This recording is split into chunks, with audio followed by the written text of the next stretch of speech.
Begitu dia membalikkan badan, ibu-ibu sudah ada di depannya dia persis gitu. Di depannya dia persis. Mas, ikut aku ya, dia bilang gitu.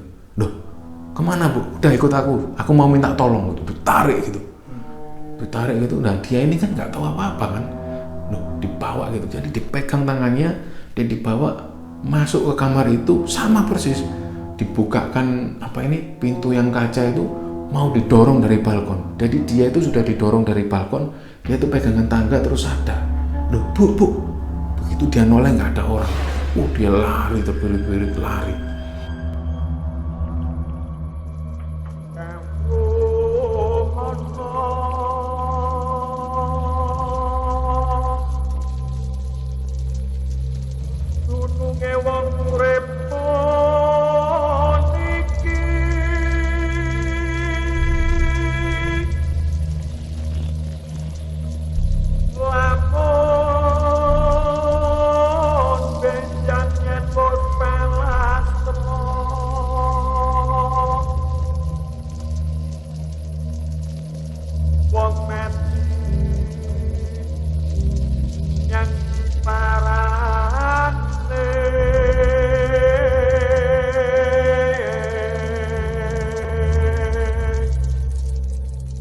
Assalamualaikum warahmatullahi wabarakatuh, Sobat Kembara Sunyi dimanapun kalian berada. Di part 2 ini saya akan coba bercerita tentang Rumah Sakit Angker di Surabaya lanjutan part 1 kemarin. Gimana cerita selanjutnya? Sebelum kita lanjut ke cerita selanjutnya, jangan lupa untuk yang belum subscribe, harap segera subscribe, like, komen, dan share video kami Kembara Sunyi. Kita masuk ke part 2 Rumah Sakit Angker di Surabaya. Jadi waktu itu paranormal ini datang ke rumah sakit itu kan untuk berencana mengusir roh-roh jahat dan hantu-hantu di situ gitu kan. Jadi ini dari pihak direktur rumah sakit yang sengaja mendatangkan paranormal ini. Di bahasa kita dukun lah. Jadi mereka kayak bawa kemenyan, kembang dan lain-lain datang ke sana. Ada 3 orang di situ. Jadi Samuel cerita ada 3 orang yang datang, yang paranormal ini masuk ke rumah sakit untuk mengusir. Dari pos security itu sudah kayak ditaburi bunga dan lain-lain itu kan. Begitu masuk di ruang IGD itu kayak sang dukun itu kayak meraba-raba gitu. Habis itu kayak ngusir sesuatu gitu. Pokoknya proses itu berlangsung seharian lah. Ada satu kejadian waktu itu mereka naik di lantai 5 hotel itu tadi. Begitu mereka naik di lantai 5 itu, ini sudah agak mulai aneh. Ada suara teriakan perempuan dari arah kamar paling belakang. Wah, seperti itu kan. Jadi menurut si dukun ini bahwa ada yang kebakar, sudah ada yang kebakar. Udah bereaksi gitu. Menurut mereka seperti itu. Pokoknya puncak-puncaknya itu ketika di lantai 5 ada yang teriak, suara cewek teriak itu. Setelah itu prosesi selesai, golongan orang paranormal 3 orang ini pulang, udah selesai. Dikiranya besoknya itu rumah sakit ini aman gitu. Akhirnya aktivitas berjalan seperti biasa, ya pasien dan lain-lain, dan kamar hotel ini sudah mulai ada yang nempatin gitu. Ada pasien dari Kalimantan, dari luar pulau Kalimantan itu yang nginep di sana. Jadi satu keluarga itu, karena ibunya itu dirawat di rumah sakit itu, keluarganya nginep di hotel lantai 5 itu. Nyewa satu kamar itu ada 2 orang suami istri sama 2 orang anak. Dia tidur di hotel situ. Pertama kali dia buka hotel itu kan biasa kan, mereka cek gitu kan, kamar tidurnya, lemari. Waktu itu sang suami itu membuka pintu toilet. Begitu buka pintu toilet, ada cewek duduk di pojokan toilet itu, duduk sambil gini, sambil rambutnya terurai gitu, ngadep sana. Loh, kan kaget otomatis. Loh, siapa kamu? Ditutup lagi gitu loh, karena dipikir ada orang kan. Terus dia komplain ke pihak rumah sakit. Kok ada orang, gimana ini? Di mana Pak? Di toilet. Begitu dicek kan bareng-bareng, dibuka nggak ada orang gitu. Nggak ada Pak, tadi saya lihat ada orang di situ gitu loh. Saya khawatir itu ada orang iseng atau gimana gitu loh. Ini kunci yang megang siapa? Nggak ada Pak, memang hanya customer yang megang gitu. Ya Bapak ini, oh ya pikirnya tetap positif kan, mereka tetap berpikir positif kalau ya sudahlah, mungkin aku yang nggak sengaja lihat atau gimana gitu. Oke, malam itu keluarga ini tidur di situ. Nah, anaknya dua itu tidur di bed yang satunya gitu. Mereka dua orang itu tidur di bed sini, terus yang bed satunya diisi suami sama istri ini. Malam pertama itu si anaknya ini tiba-tiba nangis kenceng gitu loh. Wah, nangis. Begitu orang tuanya bangun, ternyata anaknya ini jatuh di bawah lantai gitu. Duh, kaget semua kan. Duh, kamu kok jatuh? Terus dibangunin, kenapa kamu kok jatuh? Ada yang dorong Pak gitu. Siapa yang dorong? Kakak tak? Dipikir kakaknya dia yang dorong. Terus kakaknya bangun, enggak Pak, aku tertidur kok Pak gitu. Didorong gimana nak? Didorong aku sama orang besar gitu, sampai aku jatuh. Wah, mulai berpikir yang aneh-aneh ini orang tuanya. Jangan-jangan memang ada yang ganggu ini rumah sakit gitu. Terus akhirnya dia malam itu juga dia telepon ke bagian bagian bawah itu kan. Dia telepon, Mbak, ini kami ada gangguan. Itu jam 1 pagi, jam 1 dini hari. Bapak ini telepon, kami ada gangguan, anak saya didorong orang besar katanya, bilang gitu kan. Oh sebentar Pak, kami cek. Jadi ada orang karyawan cleaning service mungkin yang ngecek di sana gitu, ngecek kenapa gitu loh. Ketika ditanya, ini anak saya tadi ada yang dorong, orangnya besar katanya. Loh, orangnya besar gimana Pak? Apa mungkin kesenggol kakaknya? Enggak, bukan kesenggol, ini anak saya katanya didorong orang besar. Ini saya mau tanya, ini memang sering ada kejadian angker di sini? Bapak ini sudah mulai curiga kan. Mohon maaf Bapak, enggak ada Pak kejadian seperti itu. Saya kerja di sini juga baru dan enggak pernah ada kejadian seperti ini gitu loh. Ya sudah Mas, kalau gitu Mas, nanti kalau ada apa-apa lagi saya hubungi lagi ya. Iya Pak, baik gitu. Akhirnya tidur lagi mereka. Begitu lanjutkan tidur, lampu dimatikan. Akhirnya giliran kakaknya si anaknya ini, itu bantalnya ditarik. Jadi dia itu enak-enak tidur gini, bantal itu ditarik, akhirnya dia jatuh gini kan, kepalanya kan. Loh, dia kan kaget otomatis. Dia panggil papa. Lampu dinyalakan lagi. Kenapa kamu nak? Bantalku ada yang narik. Jadi bantalnya itu posisi jatuh ke bawah, bener-bener kayak ada yang narik gitu loh. Wah, nggak beres ini. Akhirnya malam itu juga mereka komplain, dia pindah hotel gitu loh. Keluarga ini pindah hotel bukan di hotel di rumah sakit. Jadi dia pindah hotel, check in di hotel lain gitu loh. Paginya dia tetap jenguk mamanya itu yang sakit itu. Begitu dia jenguk mamanya, paginya dia cerita kalau ini rumah sakit ini ada yang nggak beres ini mah. Kenapa? Ya kemarin sih anakku itu diganggu katanya didorong orang besar sampai jatuh. Terus mamanya bilang, masa sampai jatuh? Iya. Loh, kok ya sama? Kenapa mama diganggu? Iya, mama itu kemarin kan tidur gitu kan. Jadi mamanya itu posisi sakit tidur di situ. Malam harinya itu ada salah satu perawat yang datang gitu loh. Perawat itu badannya agak gemuk, dia itu ketus banget. Begitu datang itu enggak pakai selamat malam, enggak. Dia ini mau ganti infus gitu loh rencananya. Malam itu kan mesti ada rutinitas ganti infus. Nah, suster ini, perawat ini datang masuk tanpa ketuk pintu, tiba-tiba langsung masuk, brok. Terus sambil ketus gitu, matanya melodot gitu. Nggak pakai permisi Bu, nggak pakai, langsung dipegang tangan ibunya itu, infus itu ditarik terus diganti. Terus, loh mbak, jangan gini mbak, ibunya bilang gitu. Kok sampai kasar sekali, tak lapor nokon sama bosmu loh. Dia itu cuma diem aja, wajahnya itu pucet, terus dia itu ketus banget gitu, ditarik terus diganti. Jadi dia masukin infus itu kasar banget gitu. Lah dia kan marah gitu loh. Terus mama gimana? Udah komplain? Udah. Malam itu juga mama komplain, jam 10 itu tak telepon itu orang suster-suster yang lain, tak suruh datang. Kamu datang ke sini. Siapa tadi perawat yang kasar sama saya? mohon maaf Bu, yang mana ya Bu, ini perawat-perawat belum masuk ke kamar, bilang gitu. Tadi orangnya badannya agak gendut, cewek gitu. Nah terus si perawat-perawat ini juga bingung kan, yang jaga malam itu 3 orang, tubuhnya nggak ada yang gemuk gitu loh, nggak ada yang agak gemuk, nggak ada perawat-perawat gitu. Bahkan dicek sore harinya memang nggak ada perawat bertubuh gemuk gitu. Ada satu perawat memang tubuhnya agak gemuk tapi pagi hari, tapi bukan itu yang dimaksud gitu loh, bukan itu yang dimaksud ibu.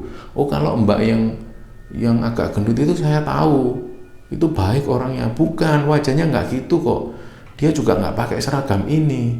Maksudnya Bu, iya seragamnya nggak bukan yang kalian pakai. Seragamnya gimana Bu? Seragamnya itu yang putih terus ada garis-garisnya itu. Terus bilang maksudnya seragamnya bukan yang kayak gini, bukan kayak kami, bukan, seragamnya itu beda kayak kalian kok, itu putih terus ada seleret-seleret itu loh, ibunya bilang gitu. Terus akhirnya perawat-perawat ini balik ke ruangan mereka sambil ngobrolin, yang dimaksud ibu itu gimana ya. Akhirnya coba kamu lihat deh, apa itu, kamu lihat apa ini seragam-seragam yang lama gitu kan. Jadi dilihat seragam-seragam lama itu, memang ada seragam lama itu, ini kan seragamnya sudah baru, ada seragam lama itu yang masih putih memang dan ada peleret-peleret gitu. Ditunjukkan ke ibunya, Bu, apa seragamnya kayak gini? Ya iya bener seragamnya kayak gini. Terus dia bilang, mohon maaf Bu, seragamnya ini, seragam kayak gini ini sudah nggak kami pakai lagi, ini sudah seragam lama gitu kan. Loh kok bisa ya, kemarin itu loh perawat yang cewek itu datang sudah nggak pakai permisi, nggak pakai ngetok pintu, tiba-tiba dia masuk gitu aja sambil ketus wajahnya gitu. Coba sampai cari ini siapa ini orang ini gitu. Akhirnya perawat-perawat ini saling ngobrol kan, takut kan, jangan-jangan ini perawat yang pernah meninggal di depan rumah sakit. Jadi dulu memang awal-awal rumah sakit itu berdiri kan, belum lama itu memang seragamnya sudah ganti yang baru gitu loh. Di awal-awal itu memang masih seragam yang lama itu. Ada satu perawat itu yang ketika dia pulang kerja itu kan dia ngekos di seberang rumah sakit, ngekosnya itu ada perkampungan di seberang rumah sakit. Ketika dia nyebrang itu ketabrak mobil apa ini pemadam kebakaran gitu loh. Ada mobil pemadam kebakaran kan memang kenceng-kenceng larinya. Dia itu memang entah nggak dengar entah nggak lihat sebelumnya, dia itu begitu nyebrang dia ketabrak plus mati gitu aja gitu. Nah kemungkinan itu adalah perawat yang itu gitu, yang datengin ibu tadi. Jadi ibu tadi ketakutan kan, Mbak jangan main-main dong Mbak, berarti saya kemarin itu didatengin bukan orang. Ibu itu bilang gitu. Nggak tahu ya Bu, yang jelas kalau yang ibu maksud seragam itu, seragam lama itu sudah nggak kami pakai lama gitu loh. Ada sekitar, sudah lama sekali lah kita nggak pakai, 3 bulan berjalan itu udah nggak dipakai, karena itu baju-baju yang lama sudah ganti seragam baru gitu loh. Itu sudah karyawan lama. Nah ibu ini kan semakin ketakutan kan gitu. Wes dia bilang ke anaknya, udah deh aku nggak mau apa ini dirawat di sini lagi. Aku tuh sering loh diganggu kayak gini. Kapan itu yang kalian belum datang itu, masih kalian di Kalimantan belum nginep sini itu, ibu itu juga digangguin loh. Digangguin apa Bu? Ya sama kayak apa itu, ada orang ibu-ibu itu datang gitu, terus tiba-tiba dia itu sambil mau nyekek lehernya ibu, kan ibu ya takut. Begitu ibu semalaman itu nggak bisa tidur, ibu apa ini manggil susternya cuman bilang mungkin ibu lagi ngigau gitu. Nah itu yang kejadian kedua ya suster yang jahat itu gitu. Nah terus anaknya gini aja loh mah, apa ini kalau memang ibu ndak kerasan ya sudah pindah aja daripada nanti ndak sembuh gitu. Terus akhirnya si istrinya yang ini tadi bilang, mantunya kan ini kan, dia bilang udah nggak apa-apa, wong tinggal berapa hari, katanya dokter kan 2 hari lagi udah bisa pulang ibu gitu loh, daripada pindah lagi nanti biaya lagi, udah nggak apa-apa lah. Ya wis nggak apa-apa ya Bu, sabar dulu gitu, sabar kan. Udah setelah itu di kejadian yang lain ada cleaning service gitu, perempuan. Cleaning service ini dia tugasnya memang area lantai 4 dan lantai 5. Sore itu si cleaning service cewek ini bersihkan di lantai 5. Karena dia ini notabene anak baru, dia nggak tahu kalau lantai 5 ini memang sering kosong gitu loh, memang sering nggak dipakai hotel ini. Waktu dia bersihkan lantai, setelah nyapu itu dia ngepel, itu tahu kan, di setiap pintu itu kan ada kayak kaca kecil buat ngintip gitu kan. Itu ada orang ngintip gini, di kaca kecil itu ada orang ngintip perempuan gitu. Nah dia sambil nyapu itu sambil lihat, kok ada orang, tapi dia nggak sadar ini memang benar-benar ada orang atau memang bukan orang gitu loh. Dia masih nggak sadar bahwa ini ada penghuninya atau enggak gitu loh, kamar ini gitu loh. Dia nggak tahu persis itu, tapi dia sambil lihat aja kok ada orang gitu kan. Setelah itu dia tetap nyapu, dipikir memang ada penghuninya, ada yang nyewa hotel itu, kamar itu gitu.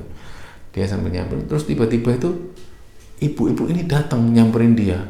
Ibu-ibu keluar dari kamar, krek gitu kan, ngampirin dia terus megang tangannya. Mbak, ikut saya yuk sekarang gitu. Dia ditarik, kemana Bu? Udah ikut saya. Diajak masuk kamar situ, kan. Terus itu kayak, jadi di kamar hotel itu kan ada kayak pintu, keluar ada kayak balkon kecil gitu kan. Si cewek ini tadi itu kayak mau didorong keluar gitu loh. Begitu kayak mau didorong keluar, dia sadar, duh ini kan balkon. Terus dia noleh, itu nggak ada orang. Dia itu baru sadar ketika dia mau didorong dari balkon mau jatuh gitu.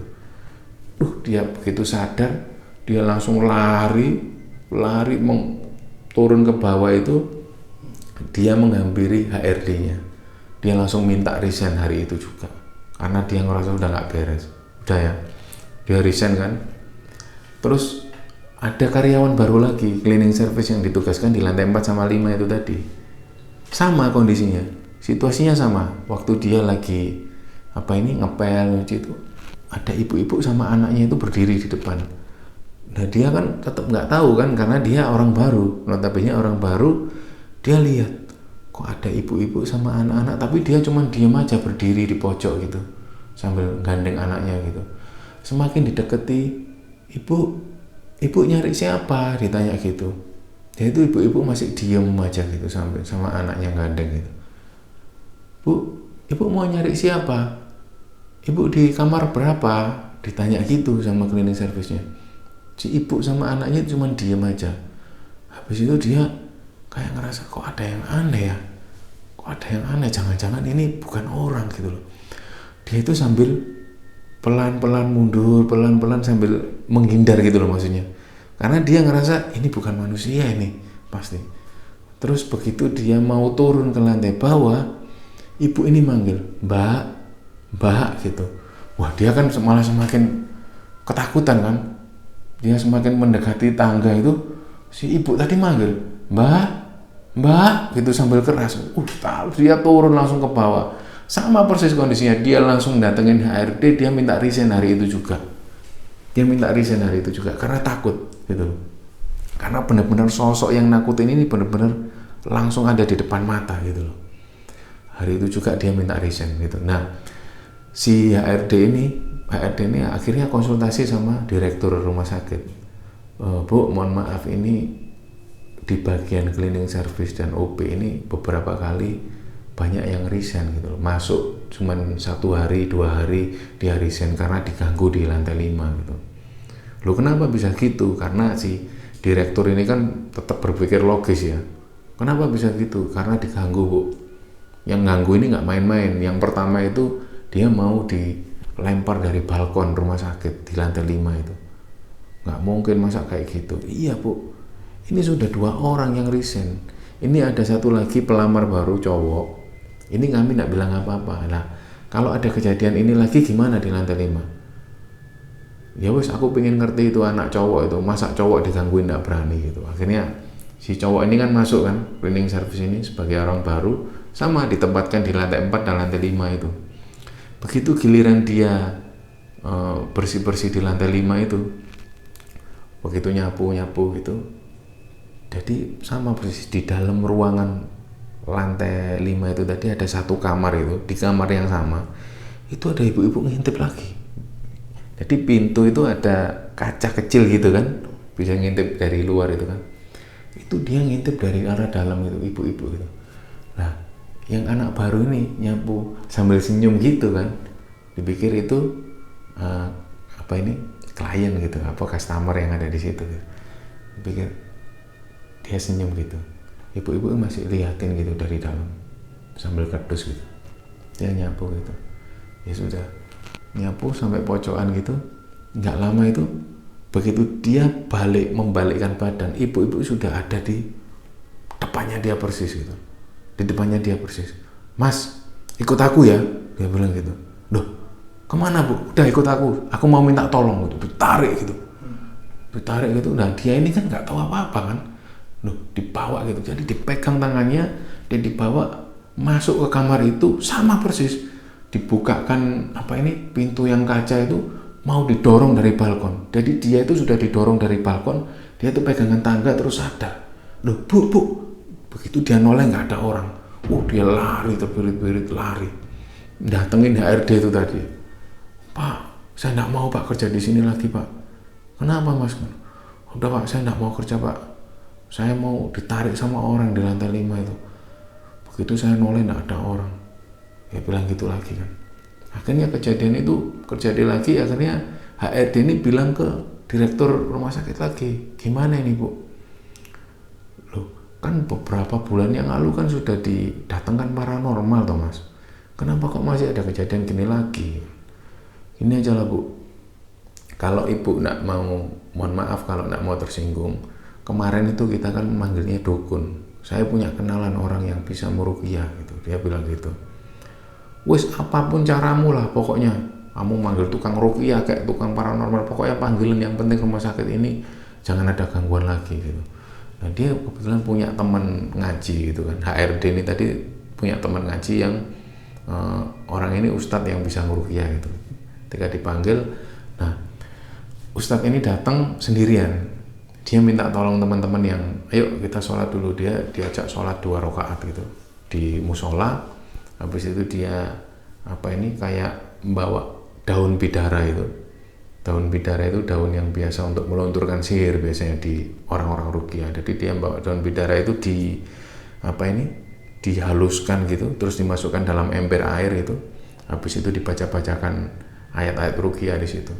Jadi di setiap tempat itu yang dia ngerasa ada aura negatif itu disiram seperti itu. Nah, entah kenapa tiba-tiba itu begitu nginjak di lantai 5 itu, begitu dibacakan ayat ruqyah itu nggak ada suara orang teriak seperti yang awal paranormal itu, nggak ada, cuman ada suara kayak kertas kebakar gitu loh, kertas kebakar terus bau gosong gitu. Begitu dihampiri di kamar yang angker itu, dihampiri itu memang ada bekas gosong di lantai gitu loh. Nggak ada kertas gosong memang, tapi ada bekas gosong di lantai kamar itu tadi gitu. Terus si ustadz ini bilang udah nggak apa-apa, dibersihkan aja sama pel gitu, udah dibersihkan. Terus dia ngambil tempat-tempat yang dibersihkan semua. Terus dia tiba-tiba naik di lantai rooftop itu yang ruang terbuka itu, dia masuk di situ. Dia bilang di sini ini ada satu keluarga jin yang sebenarnya dia ini nggak ganggu dibandingkan dengan yang di lantai 5 itu, memang ganggu banget dan bisa mencelakai manusia. Kalau yang di sini ini nggak ganggu, tapi dia memang tinggalnya di sini gitu. Memang dari dulu dia ini menghuni di sekitar sini gitu. Terus kalau saranku udah ini nggak usah, kasihan juga kalau sampai dibunuh gitu loh jin ini. Akhirnya ustadz ini bilang seperti itu. Dan setelah prosesi itu yang nggak lama sekitar 2 jam, akhirnya si ustadz ini pulang. Dia nggak mau dibayar, kata si Samuel, nggak mau dibayar karena dia memang melakukan itu untuk sukarela, untuk keikhlasan aja gitu. Dia nggak mau dibayar, hanya ya disuguhi makan gitu aja. Begitu pulang, dan setelah kejadian itu, setelah diruqyah itu, sampai hari ini memang rumah sakit ini nggak ada gangguan sama sekali gitu loh. Hanya mungkin beberapa kali orang kelihat apa gitu di sekitar kamar jenazah atau apa seperti itu. Nah kejadian itu sampai hari ini sih temanku si Samuel ini masih kerja di situ, ada sekitar hampir 12 tahun sudah dia berkarir di situ. Alhamdulillah sudah nggak ada apa-apa. Jadi memang sejarah rumah sakit itu memang dulunya adalah pabrik yang pernah kebakar gitu loh, dan mengalami kejadian-kejadian aneh segala macam itu. Dan setelah diprosesi ruqyah itu alhamdulillah sudah tidak ada lagi kejadian-kejadian yang aneh gitu loh. Nah seperti itu ceritanya, Man.